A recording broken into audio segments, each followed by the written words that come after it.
அனைவருக்கும் வணக்கம். பொறியில சிக்கின எலி மாதிரி பாகிஸ்தான் ஒரு விஷயத்துல பயங்கரமா மாட்டியிருக்குது நண்பர்களே.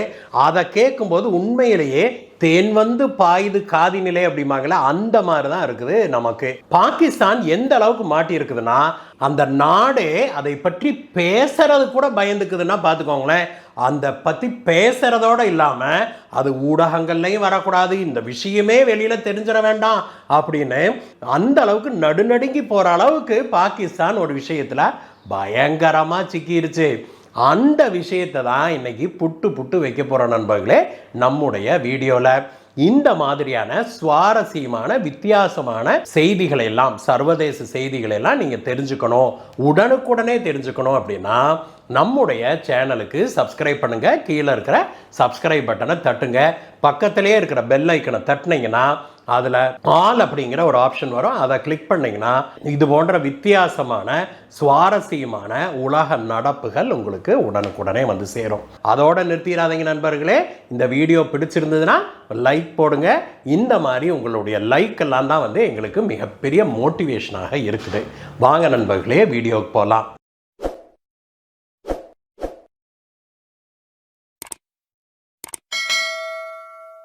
நண்பர்களே, நேற்றைய தினம் பாகிஸ்தானில் ஒரு மிக முக்கியமான ஒரு நிகழ்வு நடந்தது. ஆனால் அந்த நிகழ்வை எந்த விதமான ஒரு பப்ளிசிட்டியும் இல்லாமல் அங்கே செல்வதற்கு கூட, அந்த இடத்திற்கு செல்வதற்கு கூட பாகிஸ்தானுடைய அரசியல் தலைவர்கள் அஞ்சி நடுங்கிக்கிட்டு அதை டெலிகான்ஃபரன்ஸில் செஞ்சாங்க அப்படின்னா பார்த்துக்கோங்களேன். என்னங்க சார் இவ்வளோ பயங்கரமான ஒரு பீடிகைலாம் நீங்கள் போடுறீங்க அப்படின்னு தானே கேட்குறீங்க. விஷயத்துக்கு வரேன். நேற்றைய தினம் பாகிஸ்தானுடைய பலூச்சிஸ்தான் மாகாணத்தில் இருக்கிற அந்த குவாதார் அப்படிங்கிற பகுதியில் ஒரு சர்வதேச விமான நிலையத்தை திறந்து வைத்தார்கள் பாகிஸ்தானும் சீன உயர் அதிகாரிகளும் அரசியல்வாதிகளும் சேர்ந்து.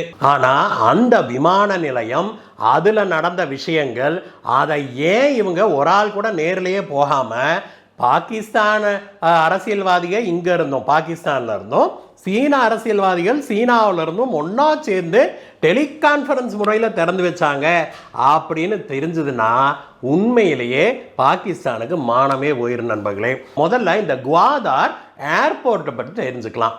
ஏற்கனவே நாம் பல முறை குவாதாரில் சீனாவால் கட்டப்பட்டு வந்த துறைமுகத்தை பற்றி பேசியிருக்கிறோம் நண்பர்களே. அந்த துறைமுகத்துடைய வேலைகள் இன்னும் நடந்து கொண்டு தான் இருக்குது.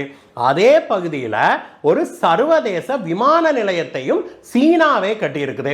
இந்த சைனா பாகிஸ்தான் எக்கனாமிக் காரிடார்னு சொல்கிறாங்க இல்லையா, அந்த திட்டத்தின் கீழ் தான் குவாதார் இன்டர்நேஷனல் ஏர்போர்ட்டை 240 மில்லியன் அமெரிக்கன் டாலர் மதிப்பில் சீனா கட்டி முடிச்சிருக்குது. இந்த இடத்துல சர்வதேச விமான நிலையம் கட்டுவதற்கு பாகிஸ்தான் சீனாவுக்கு அனுமதி வழங்கினத உடனேயே சீனா என்ன பண்ணுச்சு தெரியுமா? சீனாவுடைய நிறுவனங்களுக்கு தான் கான்ட்ராக்ட் கொடுக்கணும் முதலே கண்டிஷன் போட்டிருந்தது. சீனாவுடைய நிறுவனங்களுக்கு கான்ட்ராக்ட் போச்சு.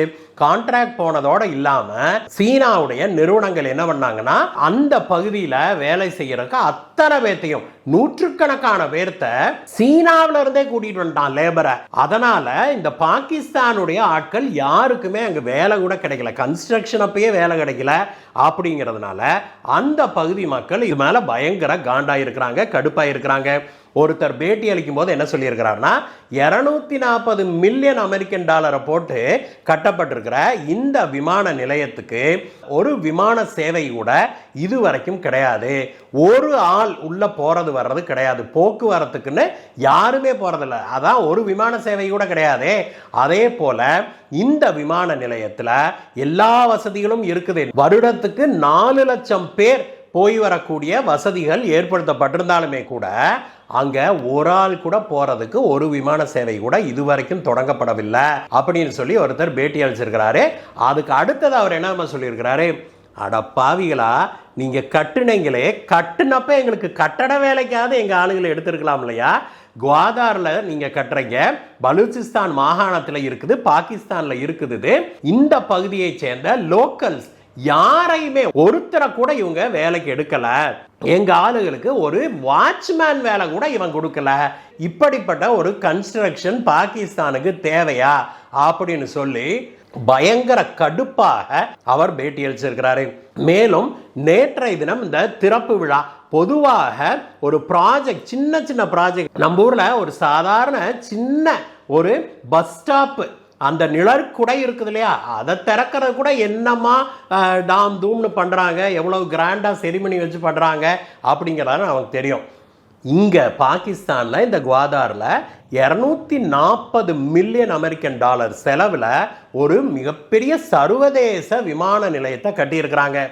ஆனால் அதை திறந்து வைக்கிறதுக்கு யார் வந்தாங்க அப்படின்னு கேட்டிங்கன்னா யாருமே வரல. என்னங்க சார் சொல்கிறீங்க அப்படின்னா, ஆமாம் நண்பர்களே, அந்த விமான நிலையத்துக்கு யாருமே வரவில்லை.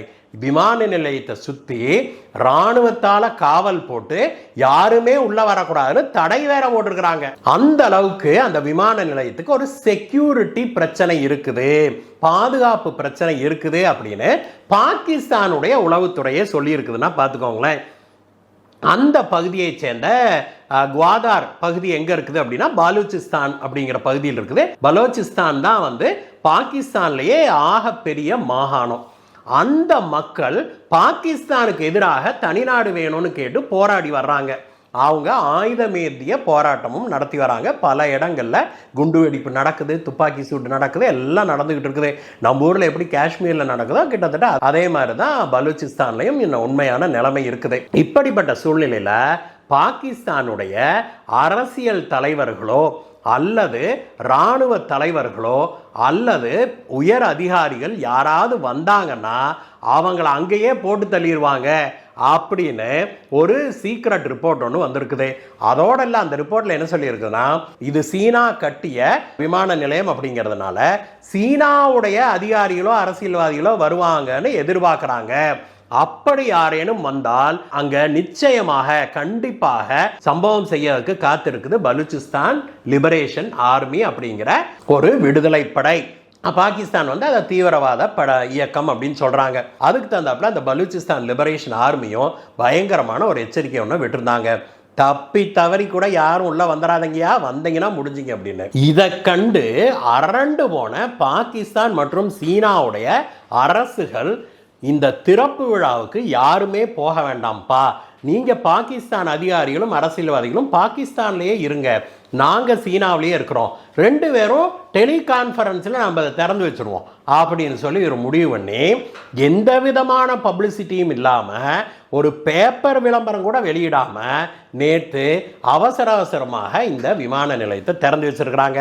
ஒரு ஆள் கூட இதை பயன்படுத்தாத ஒரு விமான நிலையத்தை, ஒரு விமான சேவை கூட இதுவரைக்கும் அங்க இல்லாத ஒரு சர்வதேச விமான நிலையத்தை திறந்து வச்சிருக்கிறாங்க சீனாவும் பாகிஸ்தானும். இதுல என்ன கொடுமைனா, இந்த 240 மில்லியன் அமெரிக்கன் டாலர் செலவு பண்ணி இதை கட்டினாங்க இல்லையா, இது முழுக்க முழுக்க கடன். பாகிஸ்தான் சீனாவிடம் கடன் வாங்கினதுதான்.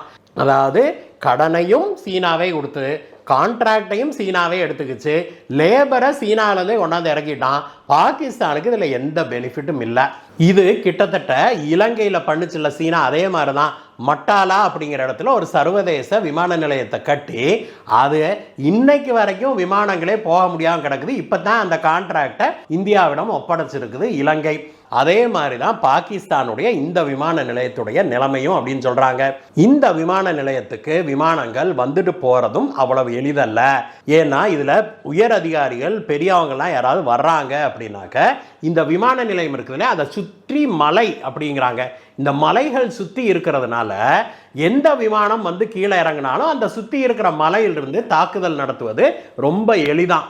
அதனால பலூச்சிஸ்தான் லிபரேஷன் ஆர்மி எங்க தாக்குதல் நடத்திடுமோ அப்படின்னு எந்த விமான சர்வீஸும் இந்த விமான நிலையத்துக்கு நாங்க விமானத்தை அனுப்ப மாட்டோம் அப்படின்னு சொல்லிட்டாங்க நண்பர்களே. இதுல இன்னொரு தகவல் என்னன்னா, ஒருவேளை நாளைக்கு இந்தியாவுக்கும் சீனாவுக்கும் ஒரு போர் ஏற்பட்டால் அப்பொழுது சீனா இந்த விமான நிலையத்தை பயன்படுத்தக்கூடும் அப்படின்னு சொல்றாங்க. அதற்காகத்தான் சீனா இதை கட்டி இருக்குது அப்படின்னு கூட சொல்றாங்க.